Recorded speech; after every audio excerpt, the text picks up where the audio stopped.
Hello, and welcome to the Mill Valley Historical Society First Wednesday Speaker Series, an event we host the first Wednesday of every month, usually at the Mill Valley Public Library, but for now, because of the pandemic, safely online. My name is Deborah Schwartz, and I'm on the Board of Directors for the Mill Valley Historical Society, in charge of the First Wednesday Speaker Series and the Oral History Program. Tonight, I'm delighted to welcome Maritime Ranger Christopher Edwards. His talk is titled Highway on the Water, Ferryboat Eureka Before the Golden Gate Bridge. Before we begin, I want to say to all of you out there who are already members of the Mill Valley Historical Society, thank you for your support. And for those of you who are not, please join us. Future membership ensures that you'll be alerted to future presentations such as tonight's, our annual Walk into History tour. You will receive Chuck Olenberg's charming Mill Valley history vignettes via email, and you'll be updated on other historical events in our town and nearby. Membership to the Mill Valley Historical Society is so affordable and just a click away on our Mill Valley Historical Society website. The Mill Valley Historical Society is very fortunate indeed to be partnered with the Mill Valley Public Library. Libraries are lovable places, aren't they? They give so much, but they ask so little. I'd like to give special thanks to the Mill Valley Public Library for allowing the Historical Society to continue our speaker series and in this safe and accessible format, and for all that they do in our long collaboration. People often compliment me on the First Wednesday Speaker Series program and the Oral History program, but I feel very strongly that the success of these programs is largely because of our collaboration with the library. The Mill Valley Library is the connective tissue that keeps our programs healthy, vital, and accessible. Tonight, history librarian Natalie Snoyman is with us to manage this Zoom event. Natalie, as always, thank you for your support. For those unfamiliar with Zoom meetings and webinars, here's a brief tutorial on how things work. For practical purposes, the audience must be muted for this webinar, but functional tools are located at the bottom of your screen to help us communicate with each other. If you can't see them now, just hover your cursor over the area and they should appear. Now look for the chat icon. The chat tool allows you to post comments, say hello to friends, and we encourage you to add substantive information during tonight's event. Next is the Q&A option. The Q&A tool is where you can post questions you may have about tonight's presentation or anything else related to this event. And I'll address those questions to Chris after his talk. But if you have comments or personal stories to share, the chat room is the best place for that. There are other Zoom options to explore on your own, but they are not pertinent to tonight's event, so we'll move along. Tonight's talk is a little longer than usual and will last about an hour and 15 minutes, but Chris has a lot to cover. Hopefully we'll still have time for questions, at least a few, and comments from the audience. This event is being recorded and will be available at the Mill Valley Historical Society website in about 3 or 4 days, so if you like the talk, please share it. Last September's First Wednesday talk featured historian and mountain trail builder Brian Crawford, who spoke about the history of mountain trails in Marin County. Here in Marin, we have a long history of people coming to Mount Tam to hike and recreate. Did you know that at the turn of the 20th century, as many as 30,000 people a day might make their way across the bay to enjoy Mount Tam's in Muir Woods?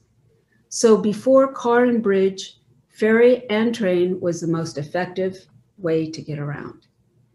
In Lincoln Fairley's wonderful book, Mount Tamalpais, a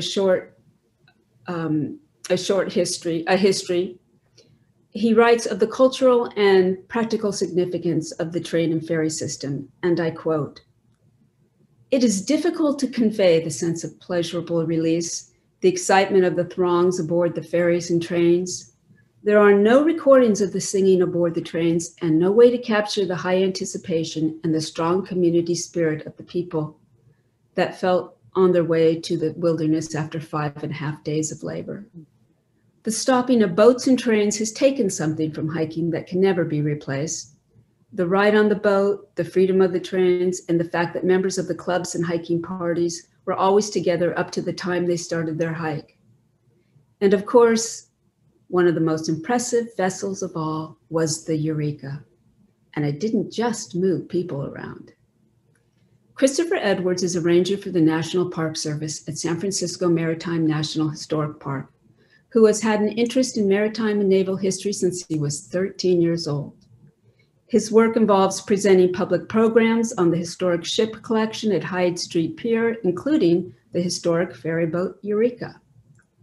Earlier in his career, he worked at Boston National Historic Park, at the historic Charlestown Navy Yard, the museum ship USS Cass and Young, and at the Bunker Hill Monument. Maritime history has a lot of representation with dozens of privately run historic museum ships. But within the Park Service, it is a tiny niche with only a handful of national parks that focus on the subject. Chris came from Boston to the Bay Area in 1997 because the San Francisco Maritime Museum is one of those rare places that has historic original ships. And it's the only national park that has a collection of them. Friends and history lovers, please give a warm welcome to Chris Edwards. Chris, thank you for being with us tonight. Well, thank you very much for having me. I'll just briefly state I am one of the park rangers at San Francisco Maritime National Historical Park.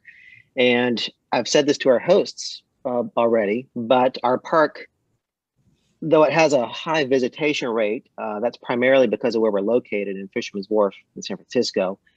And most of the visitors that come there, they do enjoy the experience. But for me personally, it's really nice to be here and to be speaking to all of you because I'm used to doing programs for people that stumble upon us. We're not what you would call a destination park. So being able to present to an audience that's here specifically because of a program is just a wonderful experience. So I wanted to say thank you for that. But we do have a specific thing to get into. So I'm going to switch at this point to the images that we have. And my image might blank out at that point, but you will still hear my voice. But let me get those images up and running and we'll begin our program. All right. So yes, we are talking about the Ferryboat Eureka today, but let me preface things a little bit before we dive into our subject in detail. Ferryboats, they can tell many different stories, but over the years that I've been in San Francisco, I came here in 1997. One of the stories that's really made itself apparent to me that they tell in particular really well is the story of connections. And that idea of connections might be physical, connecting from a place like Marin County into San Francisco, and that might be with commuters, or it might be with travelers who are further traveling on the railroad, not just coming into work, but they might be on their way as far north as Eureka. Or it could be with perhaps the crew themselves, connecting with their shipmates and their profession, or amongst the people on board traveling who might connect with each other. And so this is going to be the idea that we touch upon throughout this program. It's that idea of connections. But when I was putting together this particular program about ferryboats and connections, I did have a bit of a challenge because I'm used to being on board the ship. I'm used to having my program be determined in a more physical manner versus doing it with slide programs such as this one. So one of the first challenges I honestly struggled with for a little while was literally where to start a program like this. It might be with the ferries, their environment, their job specifically, or it could have been with where they service to, which is really what I kind of focused in on after a little while. But even then I had a challenge because there were a few different places that this particular ferryboat connected into. One of them might be this. Yeah, so this is the Sausalito Terminal in 1903. sort of the center for a lot of this ferry boat's activity. And my thought to myself was, well, this seems a logical place. This is throughout her service under the name of Eureka, where she was predominantly connecting in back and forth to San Francisco. But once you dive into the subject, you realize that our ferry boat was actually two different ships throughout its life. It ended up as Eureka in the early 1920s, but it was originally built under the name Ukiah. And the Ukiah was built specifically for service with a railroad called the San Francisco and North Pacific, and they had their operations centered out of this place here, Tiburon. So this is the way the Tiburon depot looked in 1924. See the ferry boats there on the left. The mass of railroad tracks stretching throughout the area, which today is primarily downtown Tiburon. Belvedere there in the background, or the middle background there. And I could have easily started a program at either one of these places. But as I sort of struggled through this idea of, do I want to start with the idea of connecting to Sausalito or Tiburon, I really realized that it had to be both. Because I'm not just talking about Eureka, I'm talking about the ferryboat Ukiah as well. So it really came down to including both of them and the idea that they were both owned by railroad companies. And that culminated in this particular railroad, Northwestern Pacific Railroad Company. But it didn't start that way. I've already kind of hinted at a couple of different railroads here. I'm not going to dive extremely deep into railroad corporate history. I just kind of want to scratch the surface to kind of give you the context in terms of why the Eureka and the Ukiah were built and used. Because it wasn't just simply to cross a bay. That was their immediate mission, but they were part of a much broader system, a railway system. And so we do need to sort of provide that context so you can understand the big picture too. And it does start out a little confusing, because they're in the southern part, and even though this map is listed as the Western Division of Northwestern Pacific, I kind of chose this map here because it can highlight the two major railroads in the southern part of this railway system.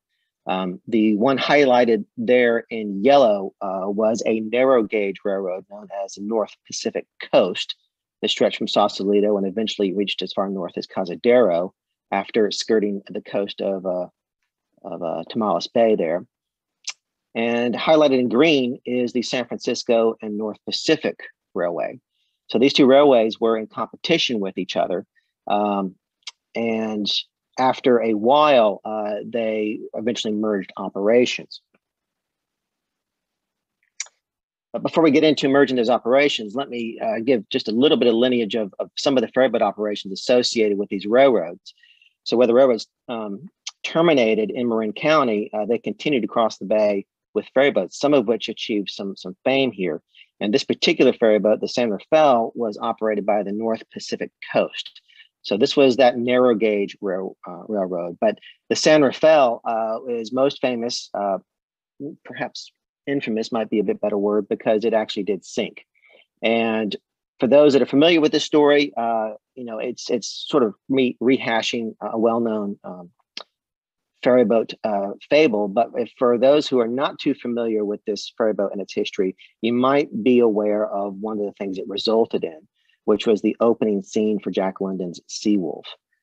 This ferryboat was involved in an accident that inspired the opening scene of that ferryboat accident in his work, The Seawolf. And the San Rafael actually collided with this ferryboat here, the Sausalito. It was in thick fog. The date, if I can remind myself here, November 30th, 1901. So, really well before radar. They would have relied on foghorns mounted on the ships and mounted at certain places like lighthouse stations, Alcatraz, and whatnot.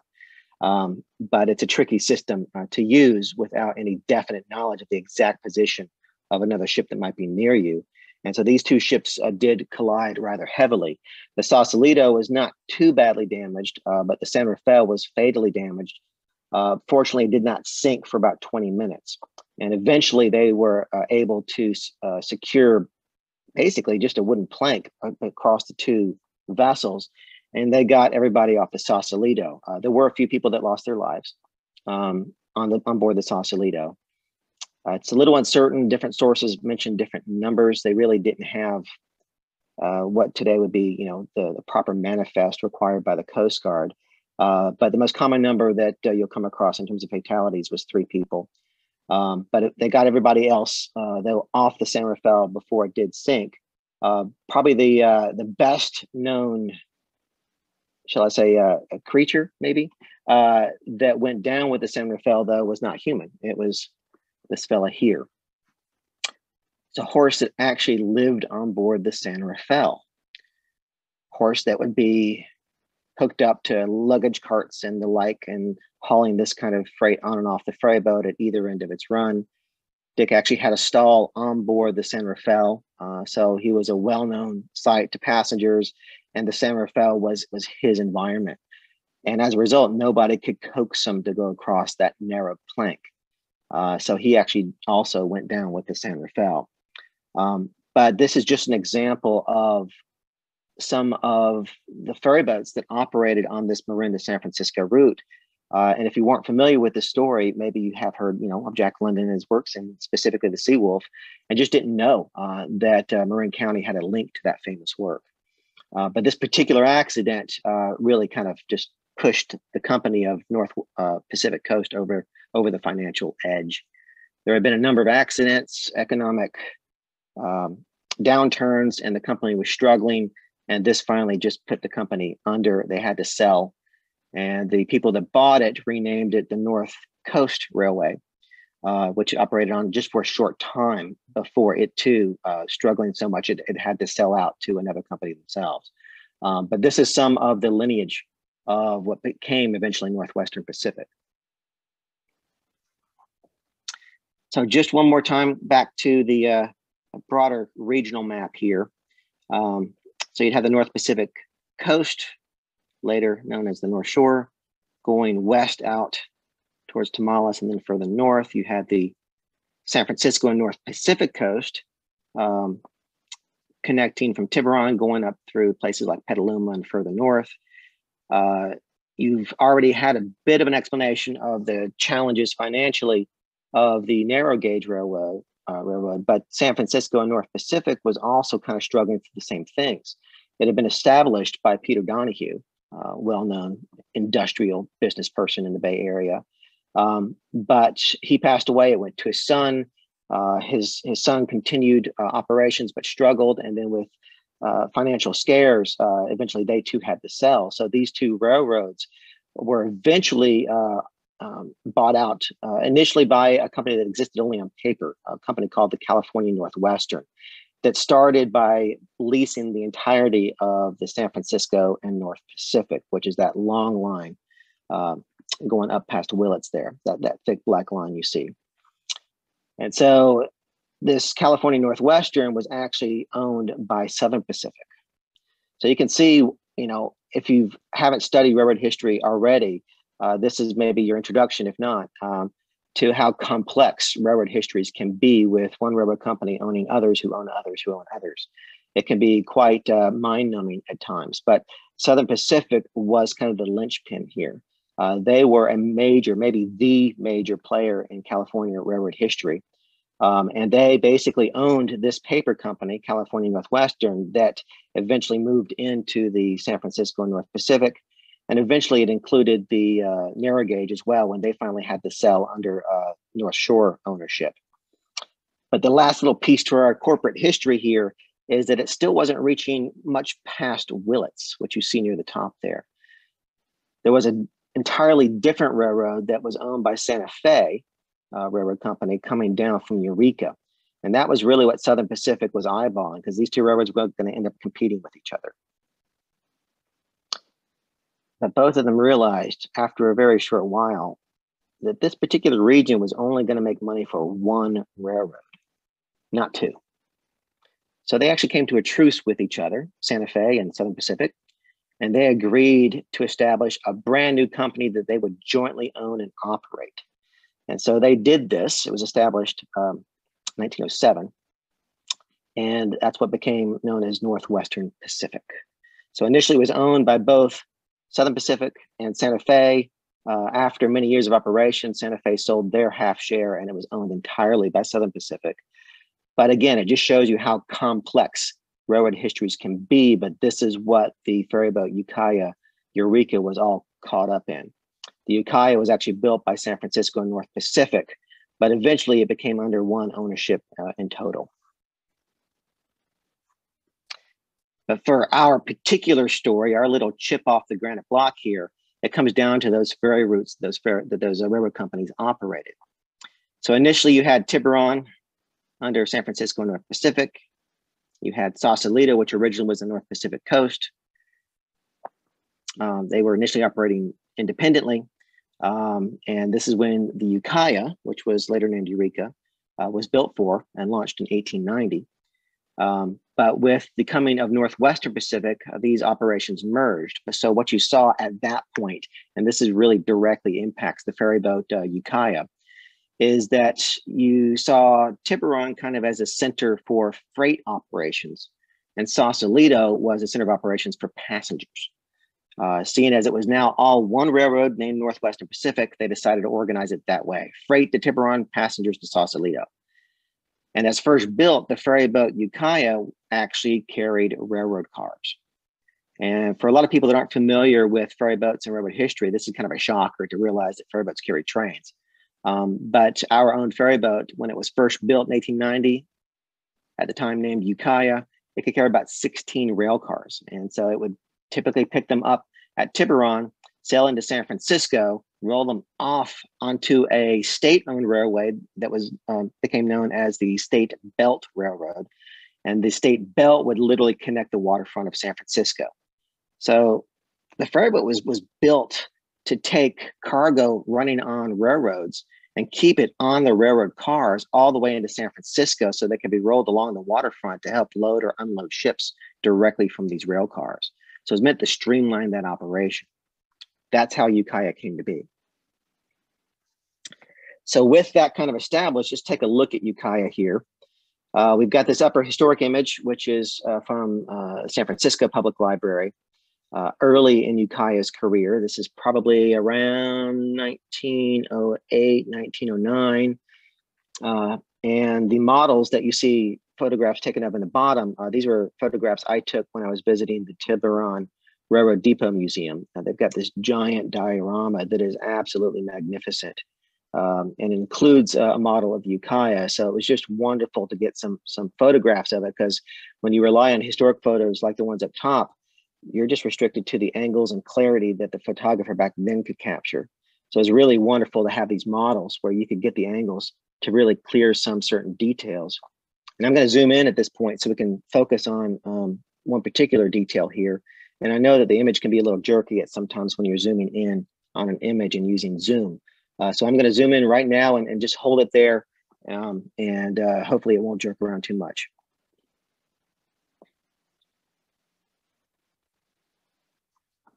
All right, so yeah, I wanted to zoom in just a bit so you could actually see what I mean by carrying railroad cars. So you can see the two sets of tracks sort of split almost Y-like going into the interior of the vessel, the structure that we would call a deck house. But you might also guess immediately at how delicate an operation this really was. Even empty railroad cars are quite heavy, and ferryboats are afloat. And if you've got two sets of tracks, right, one track on one side and the other set of tracks on the other side, well, you got to balance the boat out. It's going to be leaning, which is called listing, one way and then maybe the other way. It was a really tricky business. You had to be careful how you loaded this stuff up. And so typically they might load a couple of cars on one side, a couple of cars on the other side. They might do it in ones or twos, but they're very, very delicate, very deliberately, and then secure those railroad cars in place, because you really don't want them rolling around when you start crossing the bay. So yeah, this was always a really delicate operation, but it was economically, a huge plus. Because otherwise you're having to unload the trains in Tiburon and load the stuff onto the ferry boat. Then you steam the ferry boat across the bay, right? You get over to San Francisco, you unload the ferry boat, and then you have to load something back up and take it, a mile or two along the waterfront, unload it from there and reload it onto the ships. This simplified everything. You just keep the stuff on the railroad car.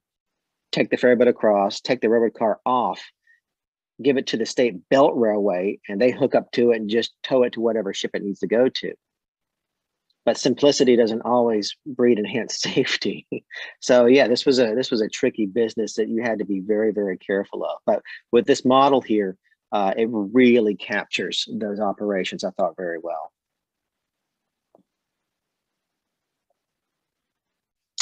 So just a couple more images to give you an idea of the scale of operations in Tiburon.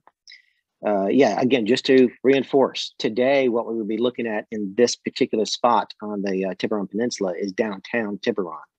But back then, it was all railroad tracks and shops as well. They had shops to operate and maintain the rail cars. They had another shop that was described as a roundhouse that would service the steam locomotives. They had all sorts of switching arrangements to move cars around, to turn locomotives around on turntables. And as you can, our ferry boat is the one on the right down in the distance there.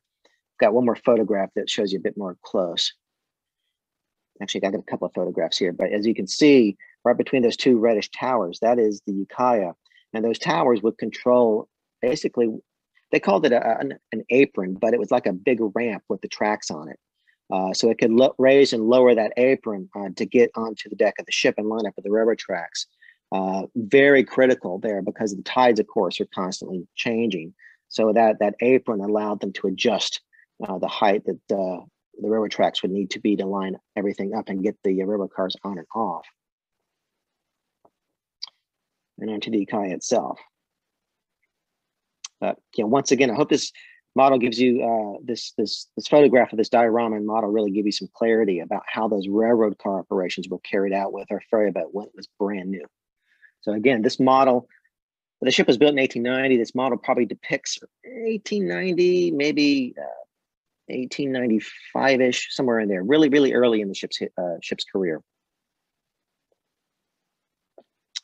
One last look there at the Ukiah. You can see a few passengers sitting up top there. She was designed to accommodate them. The passengers became more and more important as time went by, and that resulted in some changes. But even as built, yeah, she could definitely carry a few passengers. And this is an example of some of the change that that ship went through to carry those passengers. So this photograph here is probably the early to mid-teens, just before the First World War. So World War I started in 1914 and the fighting ended in 1918, but the US did not enter the First World War until 1917. So this photograph is probably in the range of 1915-ish. And so we were able to estimate that date because of a structure that you can see for yourself running between the two pilot houses. Now, the pilot house is where you steer from. It's where the captain would normally be.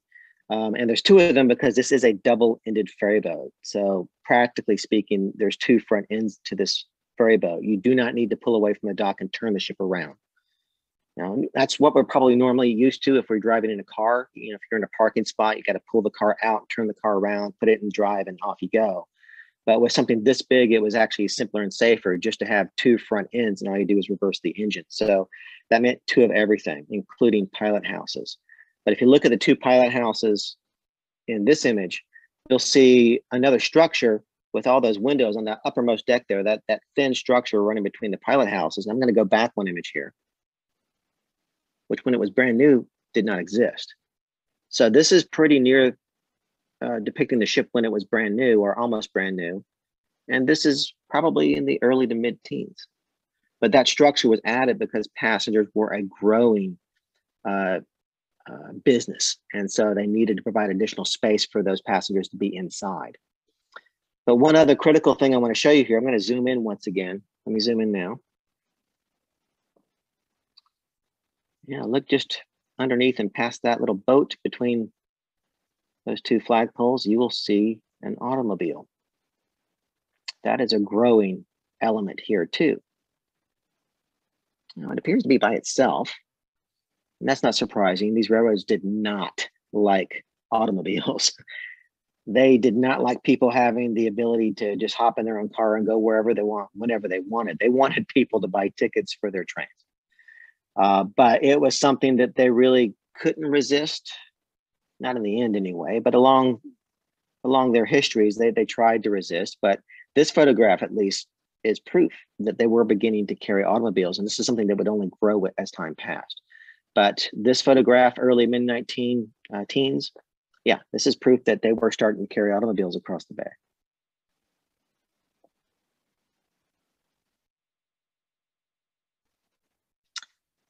Okay. Now, all through their histories, both Ukiah and later Eureka, they went through their challenges and travailed. For Ukiah, the first big one was the 1906 earthquake and resulting fire. The Ukiah and many, maybe even most of the ferry boats on the bay were actually pressed into service to get people out of the city, people that all of a sudden were now refugees. But to lessen what we would call emergency services today, right? So that would have been city services and also later the US Army trying to fight this fire. To lessen the need to care for these refugees and simply to get them out of the way of firefighting efforts. Yeah, a lot of ferry boats were pressed into service to move people out, and that's what Ukiah was used for. And we're actually lucky enough to have a handwritten letter that relates to Ukiah being used in this purpose. It was many years ago, I had seemed to recall that the modern day winery, Gunlug Bunshu, had a family connection to our ferry boat, but I couldn't find the letter, but I was able to contact the winery, and they actually sent me a typed transcription of one of at least a couple of letters that they're aware of that were written by family members relating to this. And the letter is full of all sorts of information that I don't think was meant to be dramatic, but it really is to us today. I mean, you know, the earthquake itself, and then the start of the smoke and the fire, and then them having to move from one part of the city to another to stay out of the fire's path.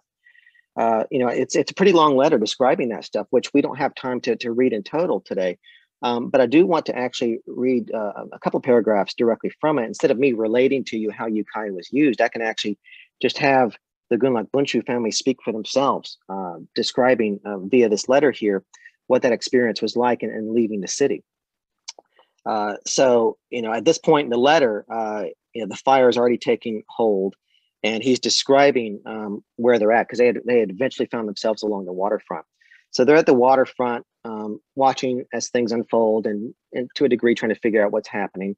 And so I'm going to start reading now, but it's based right at that moment there on the waterfront. So here's what they had to say. They said, once in a while, the flames engulfing another residence sent up a volume of dense smoke, but the North Beachers fought nobly. They had a supply of bay water, and the politician Abe Roof and his friends made a desperate effort to save his house. The fight was still down on Broadway. Chinatown had succumbed during the afternoon. While we waited on a pile of lumber, Carl and Gertrude told us that they had watched the fate of the two houses from Hyde Street and then had joined us to urge us to withdraw. We thought from our lumber pile observatory, we could easily reach the ferry, in front of which was all burnt territory. Boats were taking refugees away at several wharfs during the night, and we were not apprehensive at being cut off. A continuous stream of all sorts of people and propelling their belongings in all sorts and manner of rigs and vehicles.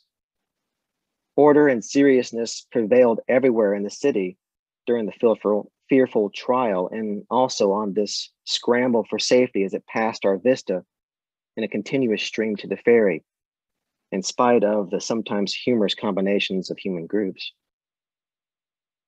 The significance of the hour prevailed. Relief committeemen with badges offered assistance and direction and advised people to take the steamers to the suburbs. In the meantime, the Tiburon steamer, Ukiah, had swung in alongside of us, and we ascertained that she was going over at 3:00 a.m. After making known our identity, the captain allowed us to go on board between 12 and 1 o'clock ahead of the other passengers. In fact, the steamer was ordered by some manager whose home was burnt in the city to carry him over at 3 o'clock. We heard and felt the desperate struggle behind the hill. Explosions and dynamite blasts must have taken away many buildings. They followed with tremendous effects in short intervals, but the glare on the horizon stood and the fire raged. When the steamer pulled out, the hill stood and our old home gave up its last greeting as if it meant to say, "Don't be afraid, I will not desert you." We stayed on board the steamer until she went back to the city at 6 o'clock, camping on the floor of the cabin. Fanny, myself, Rudy, and Nancy, our Italian girl, went on to Sonoma. Carl and Gertrude went back to find out what had happened during the night. And at this point, he talks a bit more of their experiences going into the city, Carl and Gertrude, and what they saw. But it was at some point that the fire changed direction due to the wind, and Carl and Gertrude suddenly had to run away from the now approaching flames. And so he continues writing. He says, Carl and Gertrude saw the approach of the fulfillment from Hyde Street and rushed wildly with the blinding windstorm through dust and smoke onward to the ferry. The flames soon followed in their wake. They had swept the hill by this time and now hugged the base of the waterfront.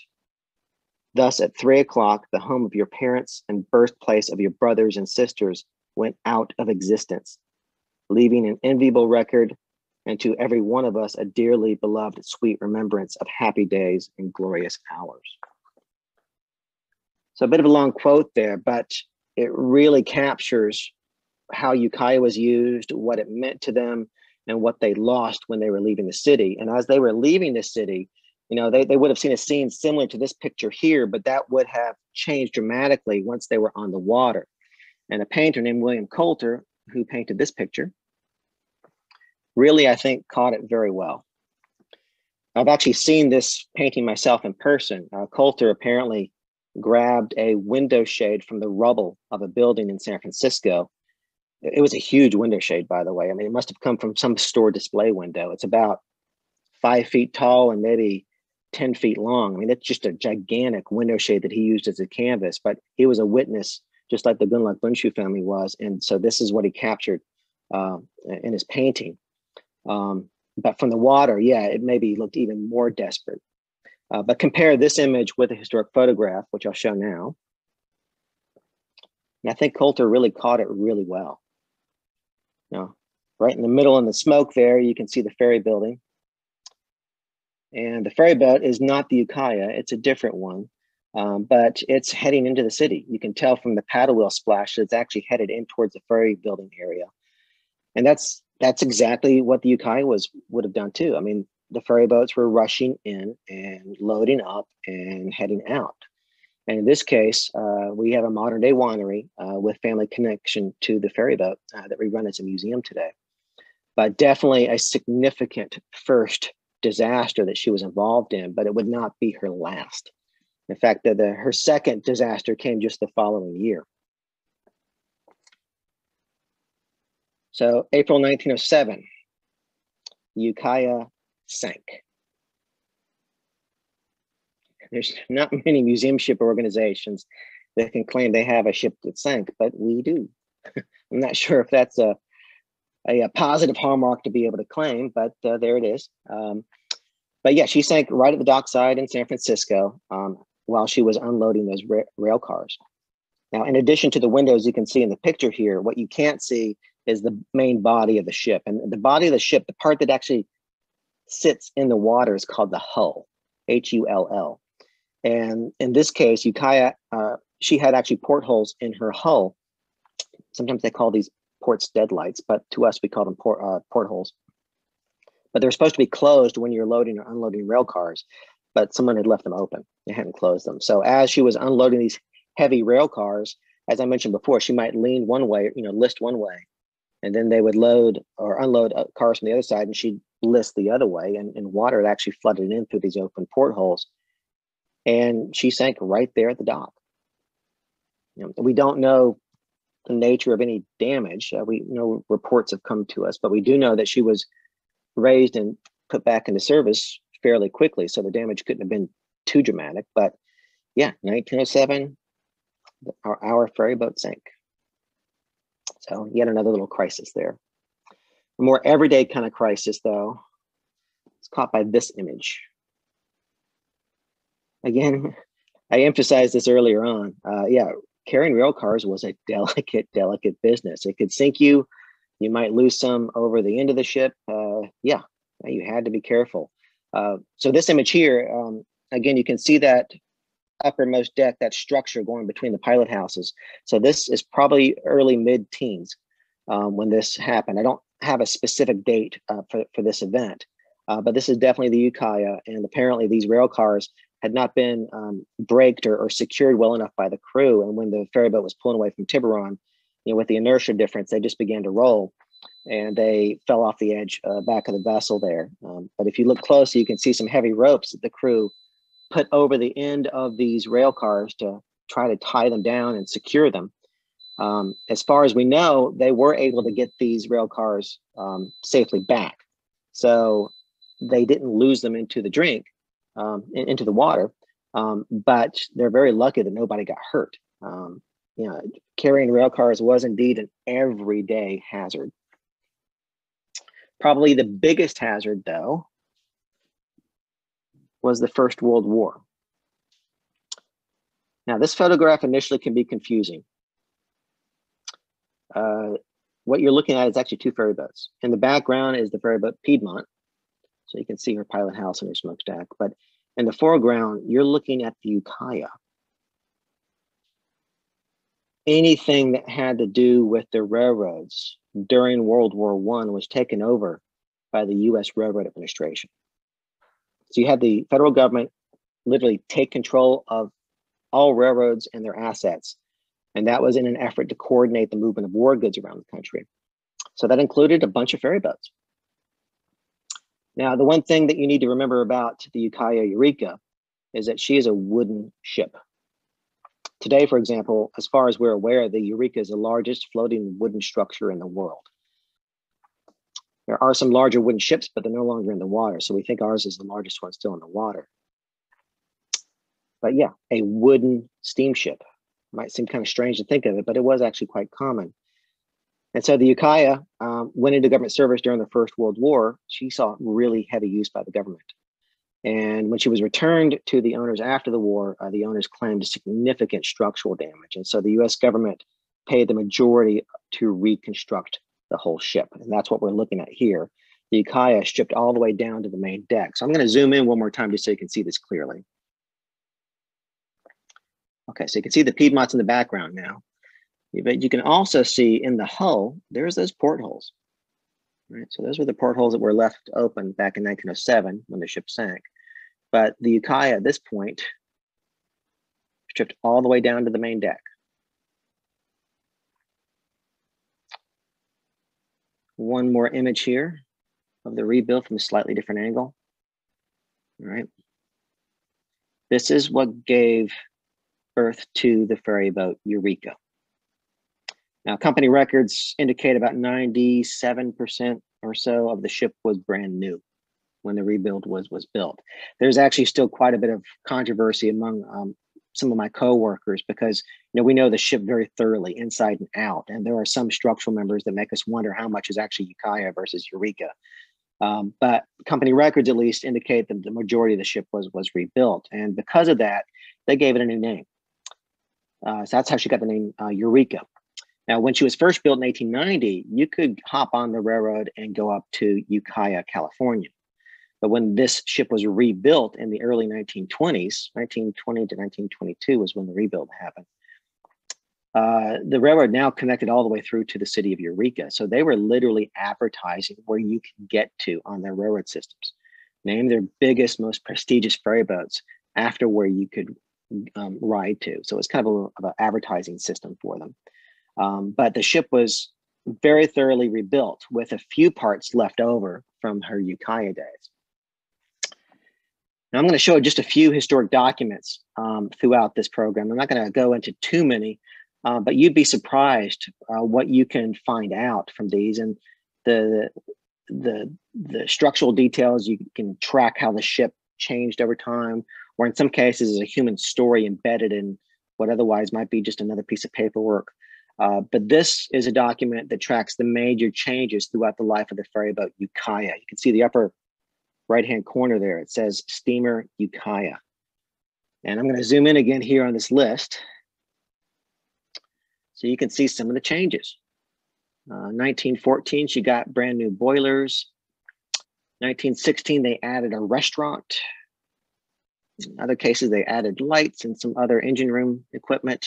But right there at the bottom, 1922, rebuilt and renamed Eureka.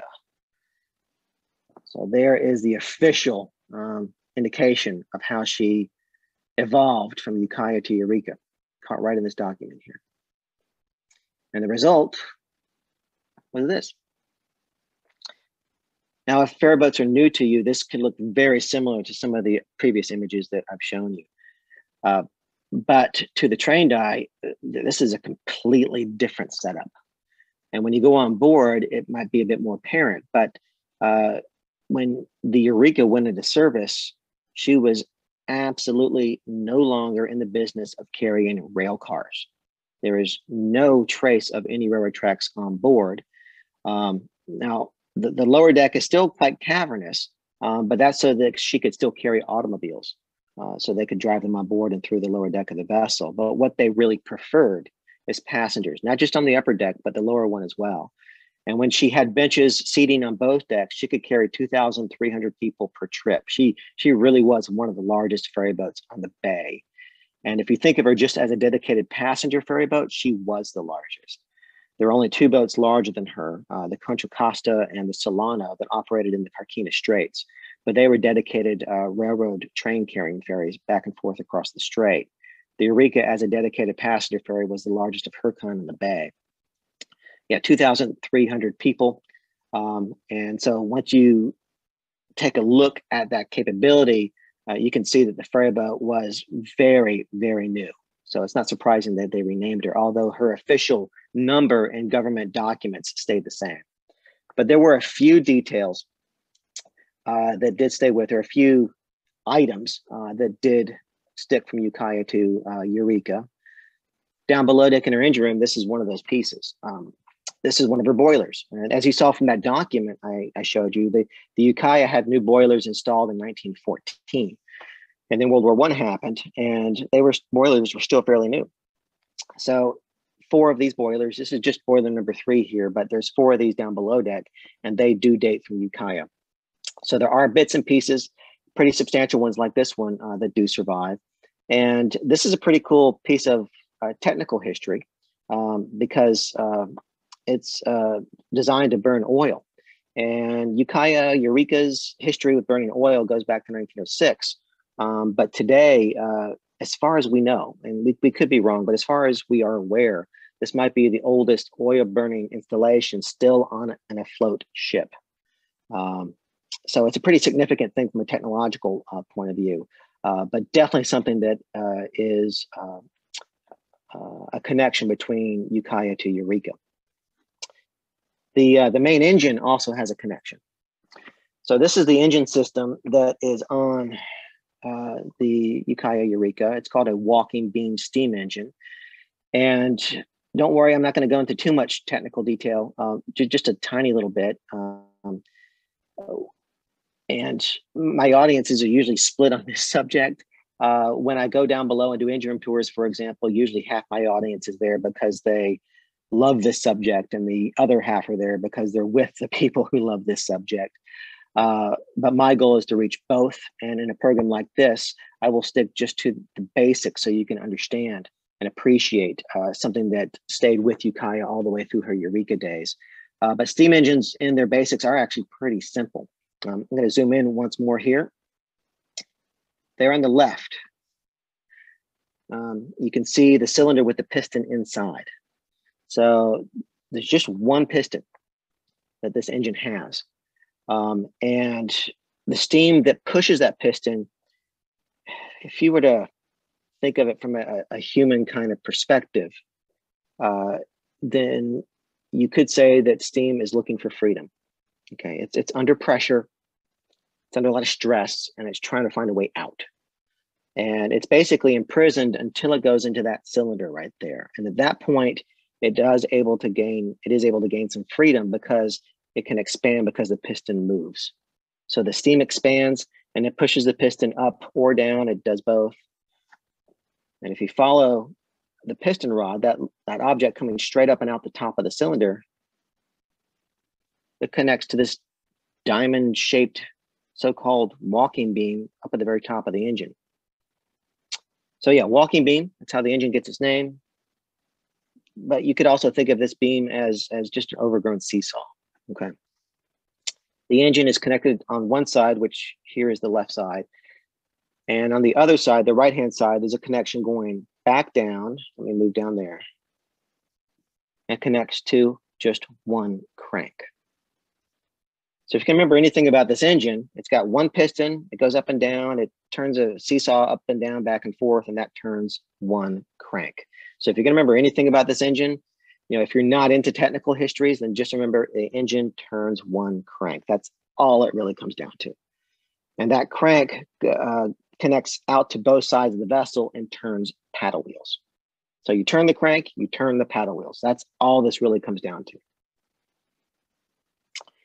Now, the engine itself is original to Ukiah.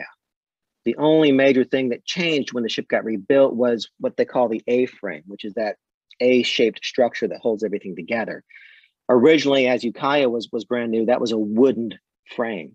But when they rebuilt her into Eureka, they replaced it with a steel frame. So that's what she has today. But otherwise, all the engine parts date to Ukiah. Now, just real quickly, let me describe what I mean by paddle wheel. In some cases, that might be real self-evident, but in other cases, not so much. But this paddle wheel on Ukiah here is of the traditional type, except for that it's mounted on the sides of the ship, although that was kind of traditional too. But most people, when they think of paddle wheels, they think of steamers on the Mississippi River with the paddle wheel at the back of the ship. But with a double-ended ferry boat, you couldn't have the paddle wheel at the back of the ship. You needed both ends clear. So they mounted the paddle wheels on the sides of the ship. So you'll hear phrases like stern wheel. That's what you might see on the Mississippi. But the ferryboat Ukiah was called a side wheel or side paddle wheel mounted vessel.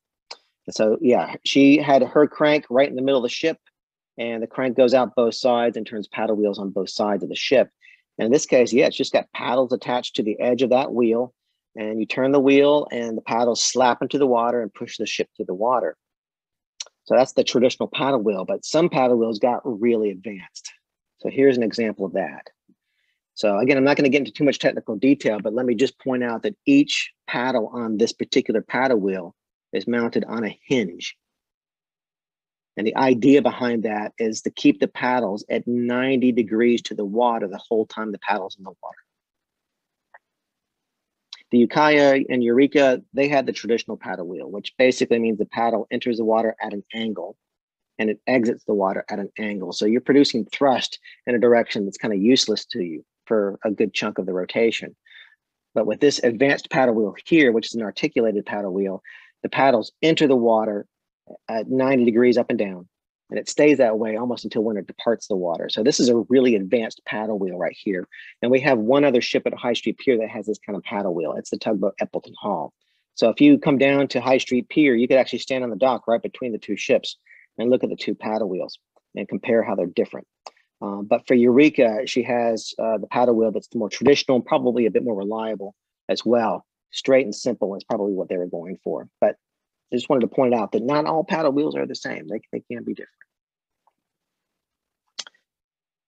Okay, so you've got an idea of how the Ukiah became Eureka and some of the things that changed.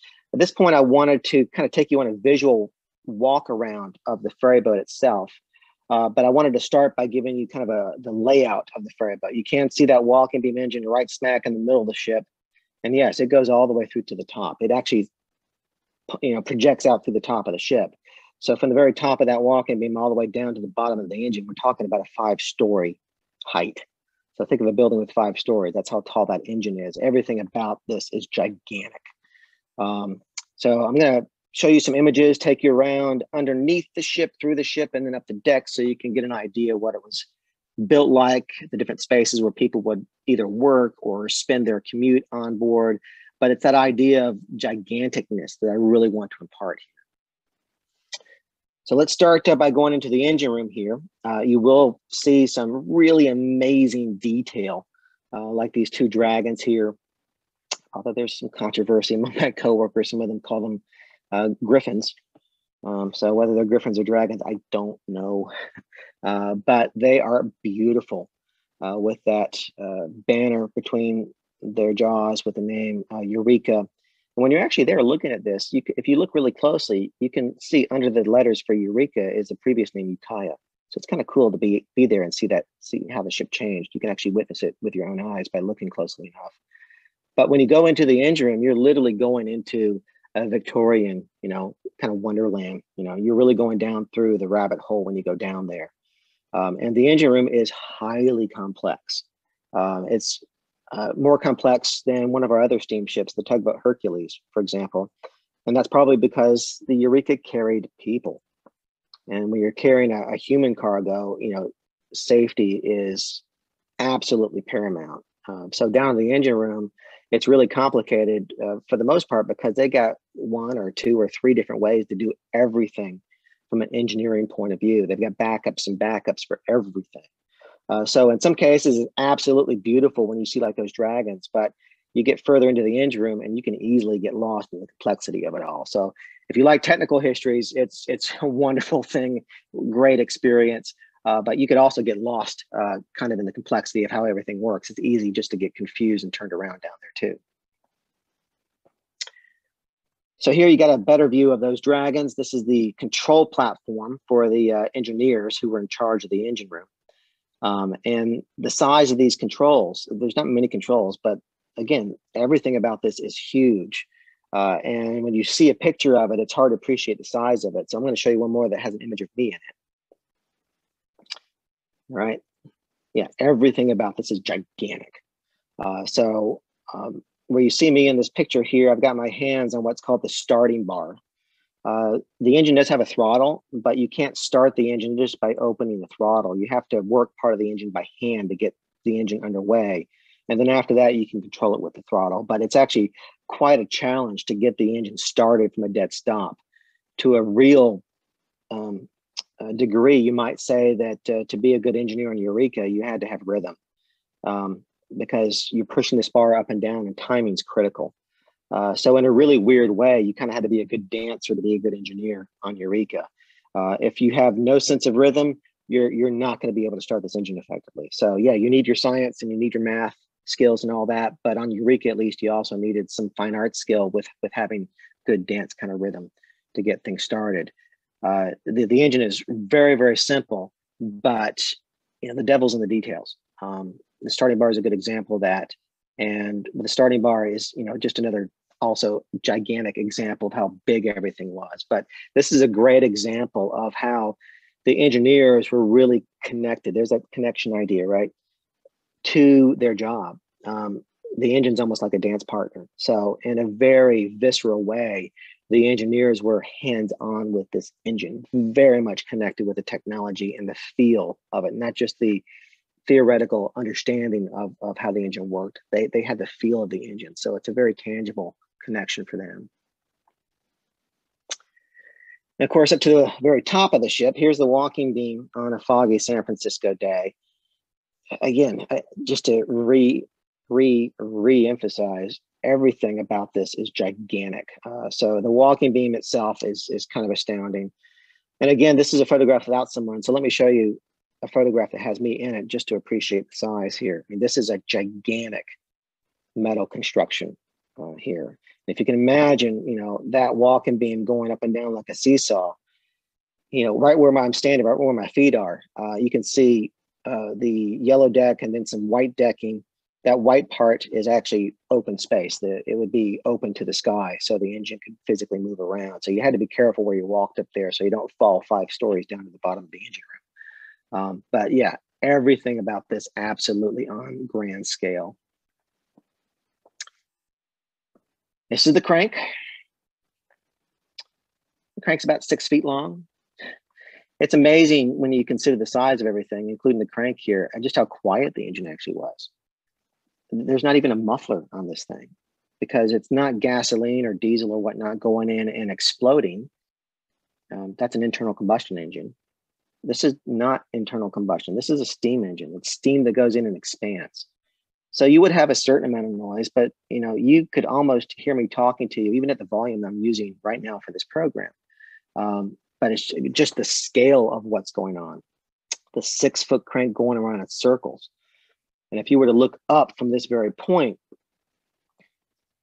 here's me near the top of the engine, right? I mean, I'm inside, this is inside the A-frame right here. And just, again, the size of this is really inspiring. It's not just in the engine room that size prevails. To a very large degree, it's outside the ship as well. So yet another photograph of me. This is probably 1998 or so, when I was pretty new at the park. Gosh, I look really young there. But I'm underneath the ship. I'm underneath one of the rudders, which is that fin that helps steer the ship. So yeah, when the ship is out of the water, its size seems to get magnified. But even in the water, you can be under part of the ship. I'm here wearing a blue hat. My friend Ranger JR has got the camera on me there. This is when we were doing a virtual program for a homebound audience. And we decided, let's get in a boat. Let's go in and underneath Eureka. And we're able to do that because the main deck of Eureka projects out from the side. It's like a giant balcony. And so you can get under this balcony, which is called a sponson. And again, it just makes you feel immensely small. But even more so when you're back in dry dock, which is this. But you can see the sponson with its supports very clearly here. You can see the body of the ship, the hull that sits in the water, which in this case is covered with copper. And when it goes on brand new, it's super shiny. It weathers pretty quickly, but the copper was really important. It helped slow the development of marine growth on the hull. It also prevented marine organisms like the teredo worm from getting into the wooden structure of the ship and eating away at the wood. So a lot of wooden ships, not all, but a good majority of them would have been coppered like this. But yet every aspect, the size is just daunting. But again, we've kind of at this point covered the outside and the engine room, sort of the below deck areas of the ship. But I want to emphasize with this drawing here that the body, the hull of the ship that sits in the water is actually quite narrow. It has to be hydrodynamic, right? To be a ferry boat, that even if it looks big on the outside, what the part of it that sits in the water actually can slice through the water pretty quickly and keep you being fairly speedy. So everything that we've seen so far of our tour around the ship has been kind of this below deck narrow part, both in the engine room and around underneath the ship in dry dock.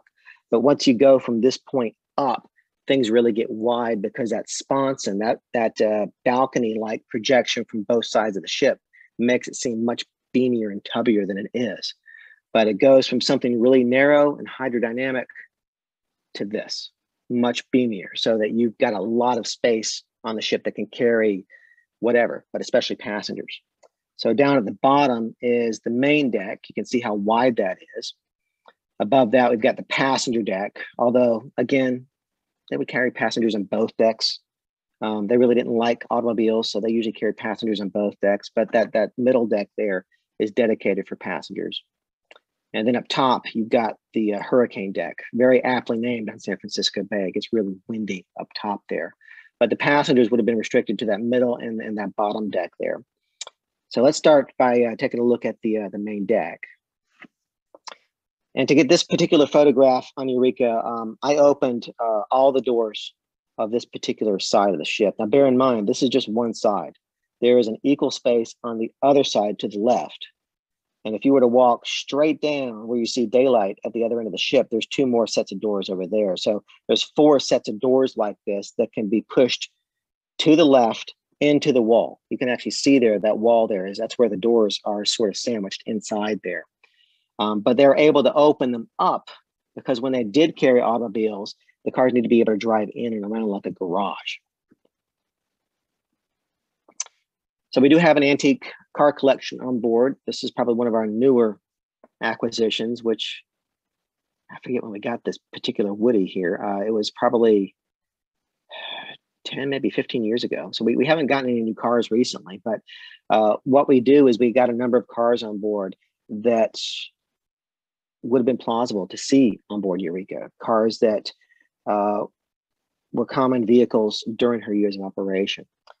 So basically from early 1920s through the 1950s-ish, but mainly 1930s, 40s. We do have some vehicles that are older that might have still been in service. Our oldest car is a Mack lumber truck from 1914. So it's possible during the 20s you might have seen that truck still, doing its job around. But the idea again is to have cars that can represent the kinds of vehicles that she would have been carrying on her car deck. Now, additionally, we've got these things, which are luggage carts. And if you look closely, you'll see Southern Pacific lines painted on the side. She made her last run to Sausalito in 1941. That was the very last ferryboat run, period, until the late 1970s, early 70s, actually. But after 1941, the Eureka operated directly under Southern Pacific. So don't forget that Northwestern Pacific was actually owned by Southern Pacific. But when Northwestern closed off their ferry operations, the Eureka was one of the ferries that went directly to Southern Pacific, and she operated over to Oakland for a short period of time, and essentially was the very last leg of a transcontinental rail route. So if you were coming from Chicago or New York by train, you might end up in Oakland, but if you were going to San Francisco, well, you get on the ferry boat and your luggage likewise would follow you. So the luggage would be put on these luggage carts and then pulled by a little tractor on board the ferry boat for the haul over to San Francisco. So we've got a number of luggage carts on the car deck on display too.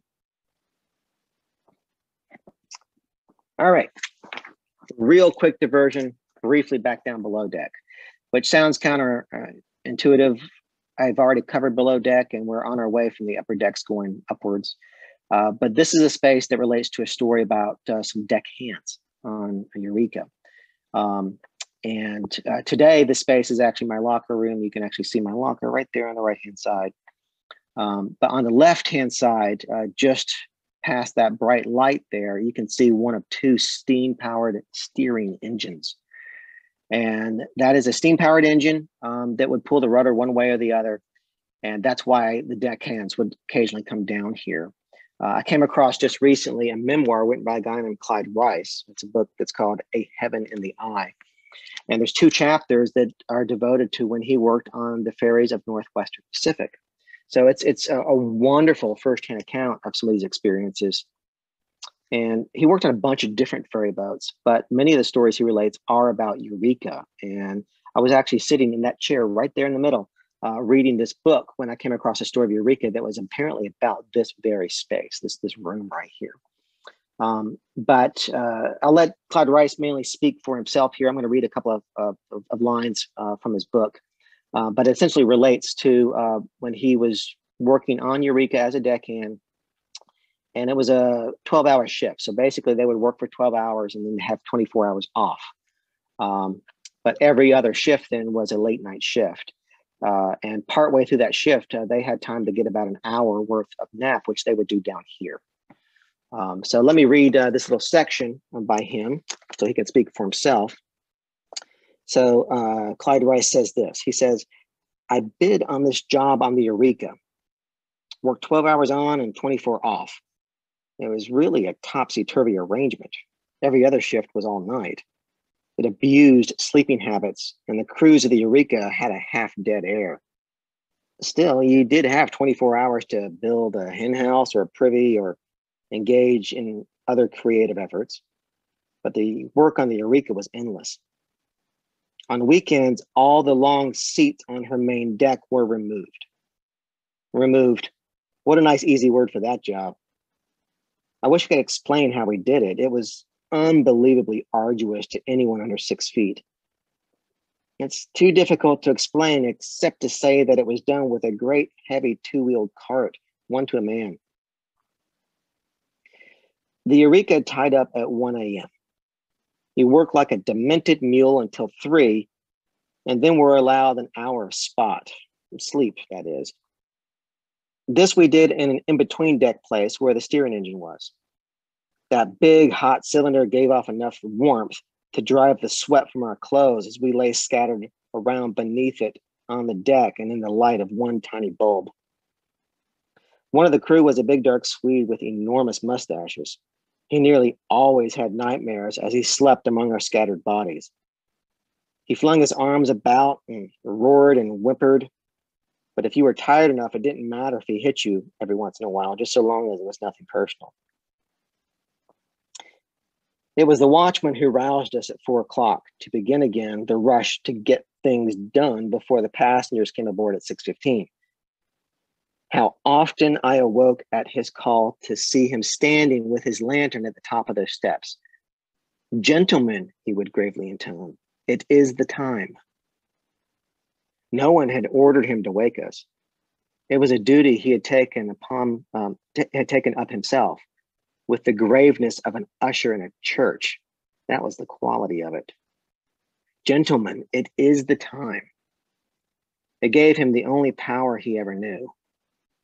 He awakened the crew from sleep for their own good, but one morning we had all been drinking there under that hot cylinder, and when he made his fine statement, we railed at him, jeered, I'm afraid, at our friend.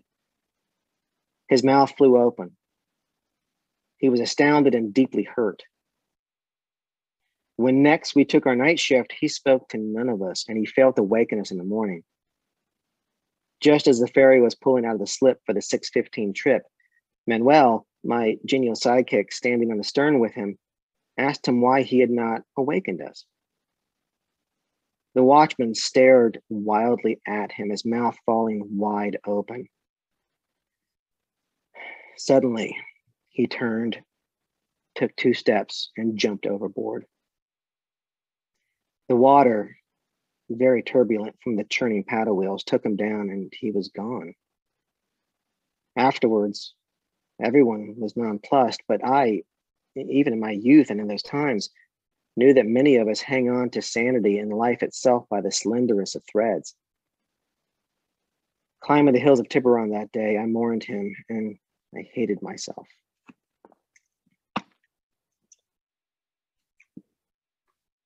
Now, the reason I wanted to share this story is for a couple of reasons. It really captures some of the work that the deckhands did on that main deck. It also caught the essence of this particular space and what would go on. I mean, it's a pretty empty room. It's just a thin wooden deck, but all of a sudden I now understood that the crew might actually be lying on that deck, exhausted, grabbing a quick bit of sleep. But I also realized that just like us today, you know, it's not just work and life, it's tragedy that happens. It happens everywhere. These guys, you know, they lost a shipmate. This particular guy was a bit of a recluse.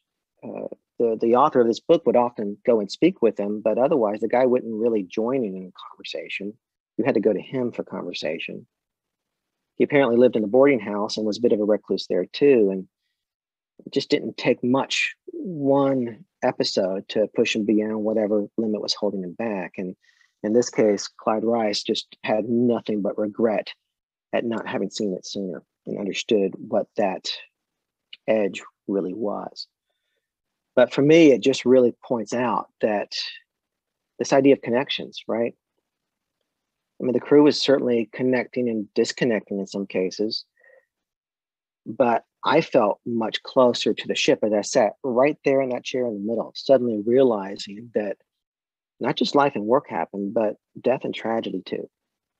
So in this case, aside from this room, based on historic photographs and the story in general that I just read to you, I'm pretty sure that it's this end of the ship that that guy jumped off of.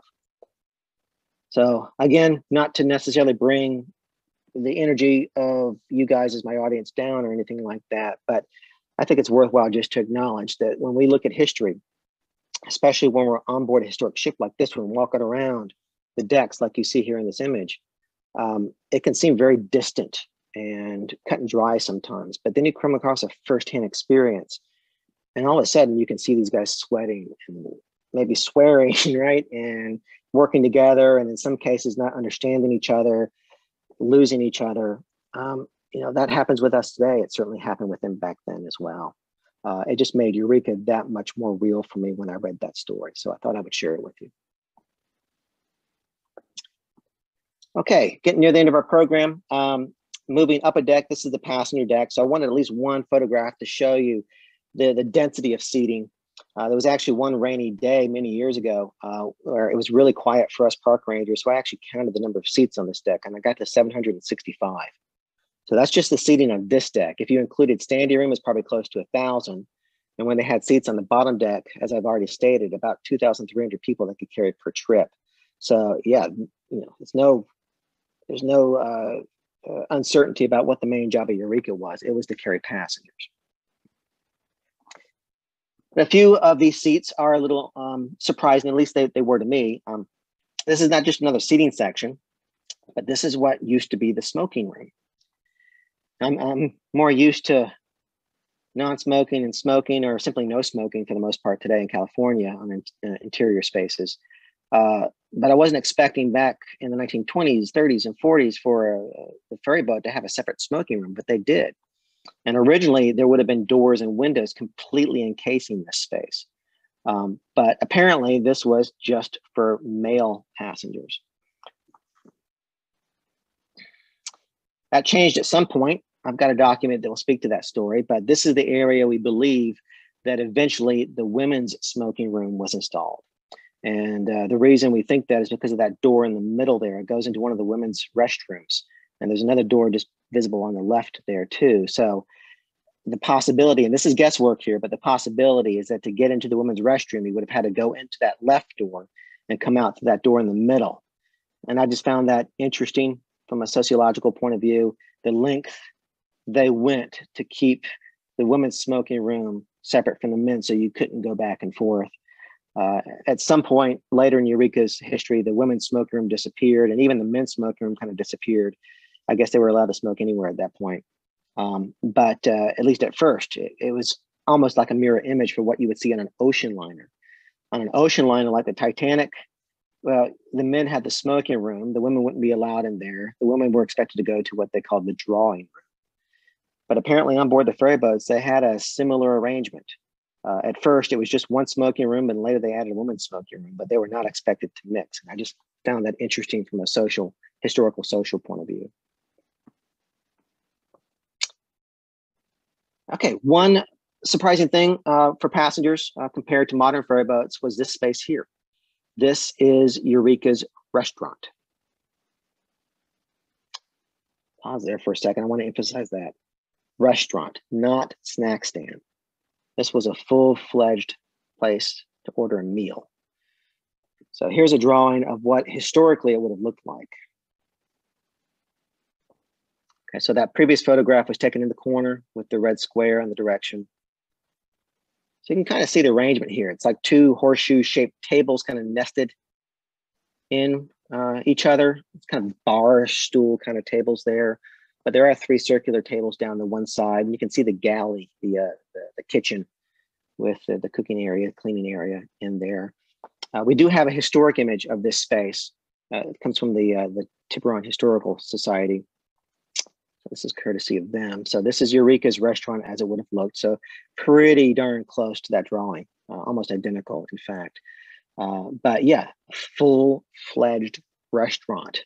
And one of the questions the rangers often get is, well, how long was the ride across the bay? How long did they have to actually eat it? And it's a really fair question because it's only about a 32-minute ride across the bay. But if you were aiming for a meal, you don't have to just eat while you ride. You might board the ferry boat, and while it's still docked in Sausalito, you head up to the restaurant. You sit down and order your meal before you've even left the pier. So you actually would have enough time to, somewhat hurriedly for sure, but you definitely have time to consume a full meal. And what those meals were composed of is rather interesting too. Here's an actual menu from Eureka.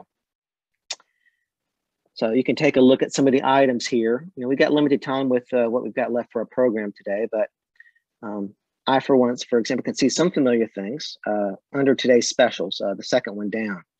roast of beef with macaroni, pot roast of beef with macaroni, and a few things that are less common today, although I remember them growing up a little bit. The fourth one down, fried liver with bacon. I remember having liver a couple of times a month when I was growing up, but I don't generally see it in menus today. I guess it was a bit more common on menus back then. Yeah, take a look at the prices as well. You can definitely appreciate what inflation has done over the years. But yeah, you could just have soups, salads, daily specials, special entrees, desserts.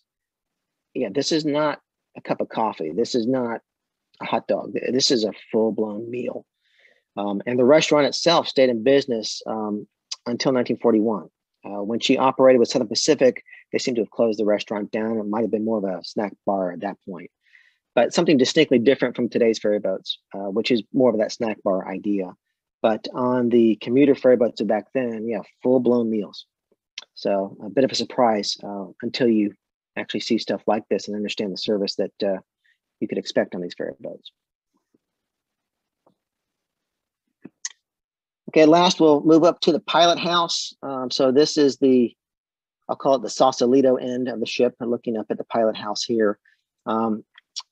The pilot house interiors have not been fully restored today, so I wanted to show just this one quick color photo, but I'm going to use a historic image to give you an idea of what it'd be like for the captain and the mates who would be navigating these ferry boats across the bay. So let me show you the historic image here. All right, so the inside of Eureka's pilot house. Probably the biggest surprise we get from people, no steering wheel. It's just that handle. His left hand is on that handle. They would have called it probably a tiller, but he pushes it away from him, and that activates the steering engine to turn the rudder one way, or he pulls it closer to him and it turns the rudder the other way. Most steering systems on ships through time would eventually use a wheel, even though it was connected up to an engine. But you didn't have to have a wheel, and Eureka didn't have a wheel. She just had this tiller. The one thing about this steering system, though, is that it wasn't good at holding the rudder at a partial angle. It was a constantly moving rudder. So if you were to stare behind your ferry boat, you might see a slightly zigzagging wake because you were constantly adjusting with that handle there, steering the rudder back and forth, back and forth. His right hand, though, is on something very traditional, the engine order telegraph. This is something Hollywood usually screws up, but it's basically a call and response system. It's not a control system, it's just communication. And I'll give you a better idea with one of my final images before we conclude the program. But that's a pretty traditional engine room communication there. Up top, near the top of the photo, you see the sign that says left rudder and right rudder. Remember, this is a double-ended ferry boat. So operationally, there's two front ends. And so port and starboard, which is more traditional, what you hear on ships, that could get really confusing on a double-ended ferry boat. So you would often see things like this or hear people talking about left rudder or right rudder versus port or starboard. It could be really confusing. In fact, for the ferry boat in general, the two ends of the ships, they usually would have the crew, you do hear them referring to the two ends by the names of the cities that they touched. So the end that we're looking at here, that's the ferry building at the window there, would be the San Francisco end, and the other is the Sausalito end. It's just simpler that way to keep things straight in people's heads. But lastly, the window he's looking at is actually lowered. Right above his left-hand knuckles there is the top of the window. And that's so that he's got information flowing in through that window. And I mean that literally. Imagine fog, right? You have to rely a lot on sound. The sound of a foghorn near a lighthouse or a ship with its steam whistle. And conditions like in the modern day when we drive, one of the laws that we have to follow, right, in low visibility is we have to turn our headlights on. That's not just to help us see better, it's so that other people can see us.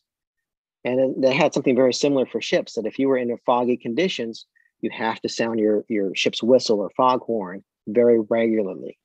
So a good captain is going to be able to use that information and successfully navigate across the bay safely but having that window down so he can listen to that stuff, or maybe so he can lean out the window and shout orders to his crew on deck.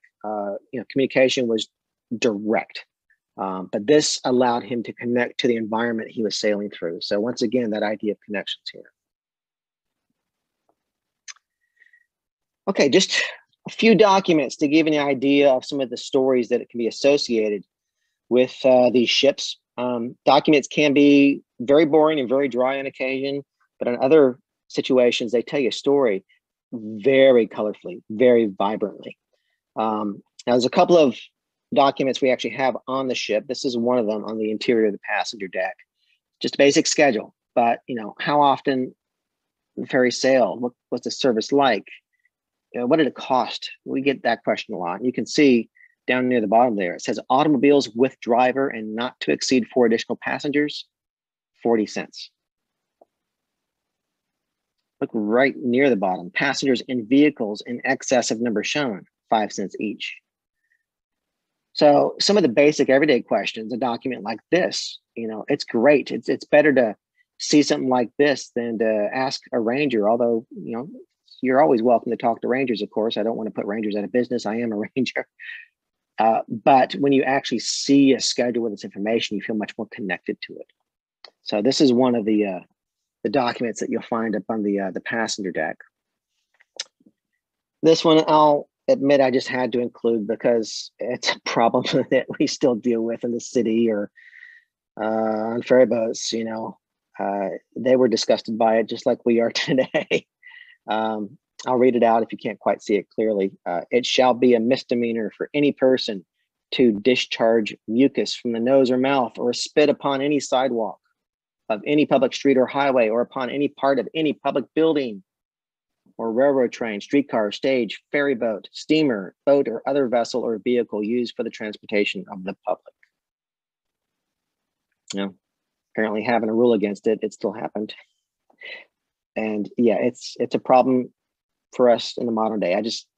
Its need is probably a little gross, but I don't know. It made me feel connected. They were dealing with a problem that we still deal with today, and it spoke to me in a way.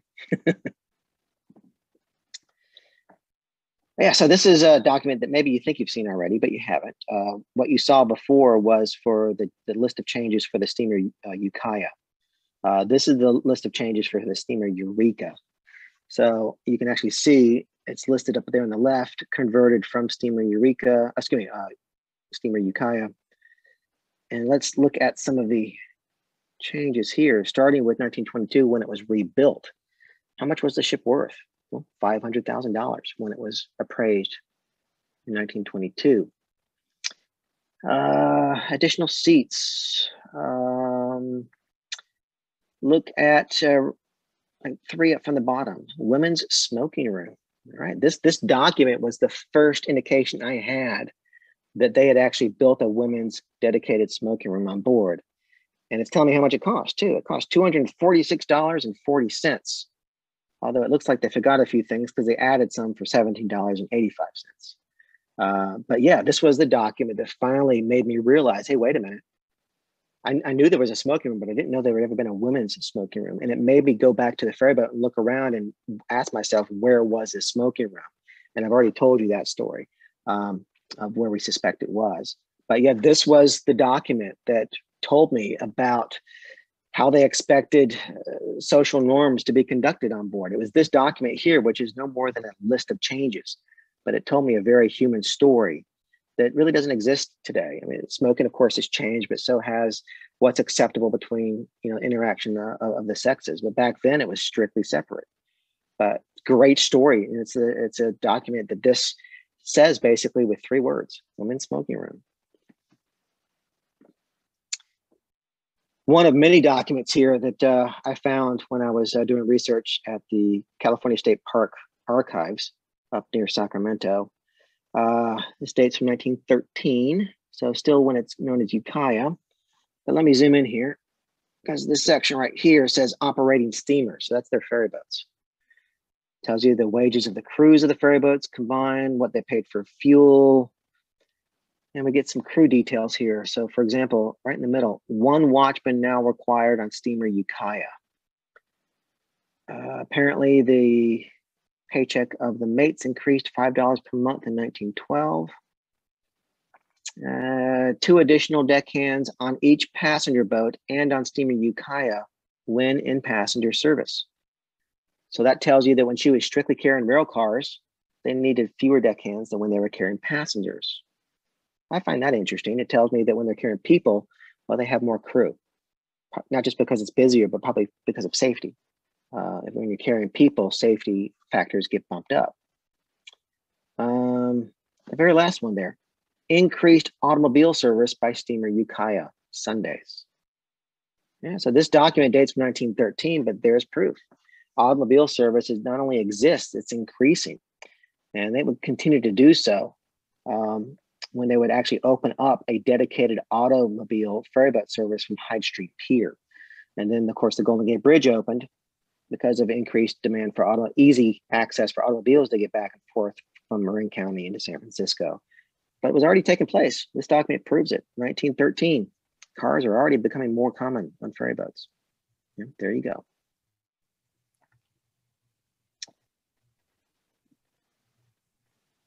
Okay.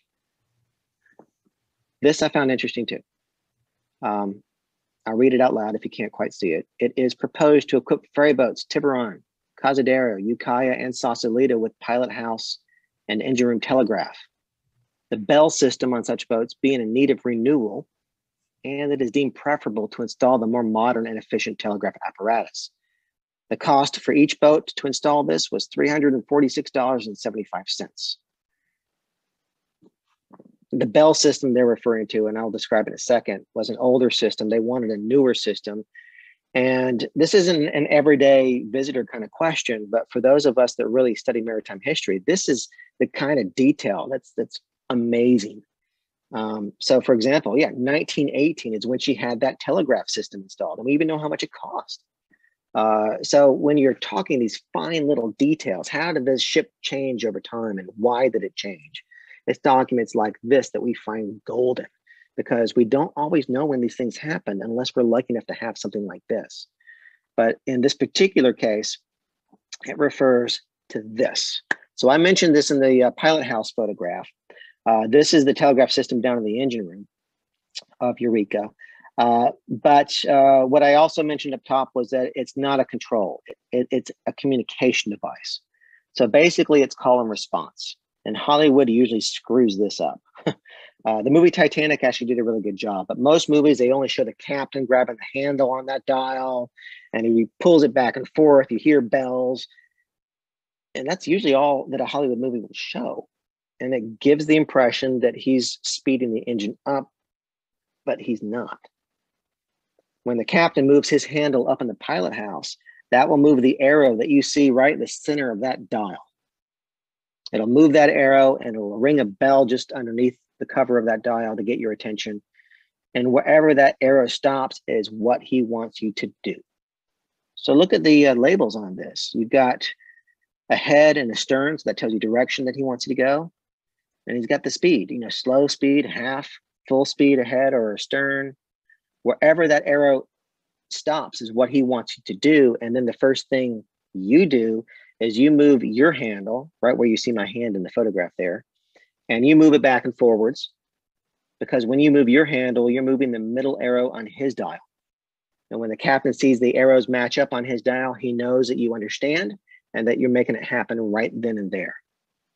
So it takes a little while to explain it, but basically it's call and response, but it's only communication. The older system, that bell system, was this. So this is looking up at the ceiling in the engine control room. Let me zoom in again to get past those lights. Okay. So there were 2 bells here. So you got on the left, you got that oval little container. That's where a small jingle bell would be. And on the right, inside that little half shell kind of thing would be a bigger bell. And the captain up in the pilot house would have 2 handles he can pull to ring these 2 bells.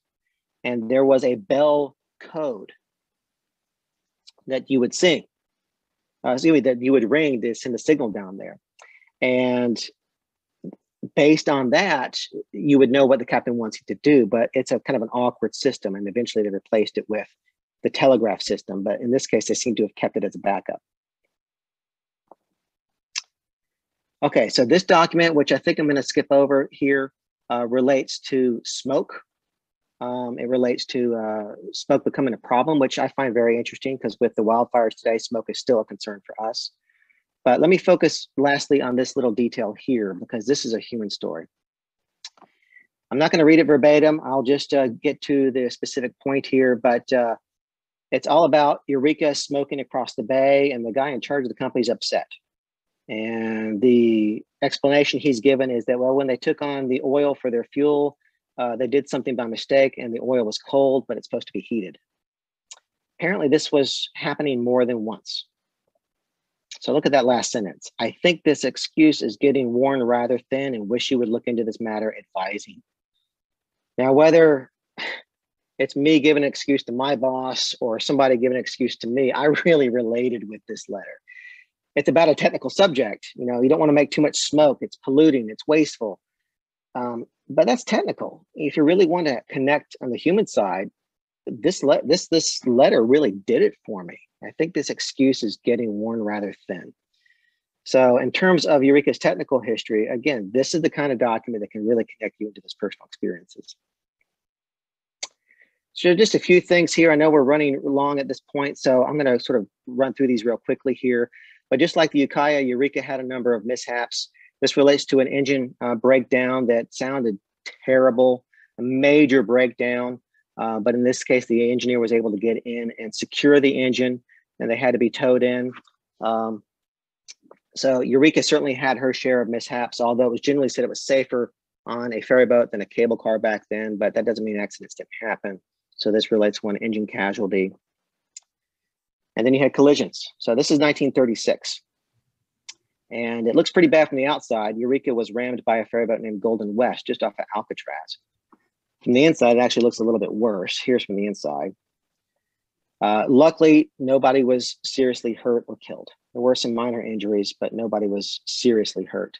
But again, with the fog before the days of radar, this was a possibility. But in the case of Eureka, her decks being projecting off the side like a balcony, that's what took the brunt of the impact. So there was no breach in the hull. In other words, there was no ocean water rushing in to sink the ship. It was the upper decks that really took the brunt of this force here.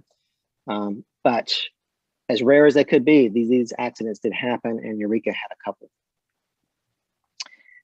Okay, to conclude, near the end of her career, she did start carrying more and more cars because people kind of demanded it. This is Hyde Street Pier. This is where I work. And at the time, this would have been listed as Highway 101. It's before the opening of the Golden Gate Bridge, in this case, just by a few years. But High Street Pier became the hub for automobile traffic in and out of San Francisco. And it was kind of one of the last major jobs that the Eureka did before this. An advertisement for her very last run to Sausalito in March of 1941. And it wasn't Eureka's normal last run, but they knew that it was going to be a huge demand for it. So they purposely made Eureka the ship that was going to make that run because she was their biggest and can hold the most people. And apparently it was a big party as people knew it was the end of an era. So they had these invitations made up, and we're lucky enough that a few have survived. But after that last run, as I mentioned earlier, she went to Southern Pacific. So this is her very last job here. You can see her name's on the side. Southern Pacific is painted there. And she operated in this fashion for a few years until 1957. And in that year, she had a very minor engine breakdown, which really wasn't that big a deal to repair. But it was just the final straw. And she was taken out of service because it was no longer economically worthwhile. And very, very, very shortly after that, she became part of what then was a private nonprofit museum, and today is part of the national park I work on. So I really hope this idea of that story of connections has come through, and that you don't just understand the railroads and how she connected to those systems and what she did for them, but I hope that idea of connections has come through too, and that you yourself will feel a bit more connected to this historic resource.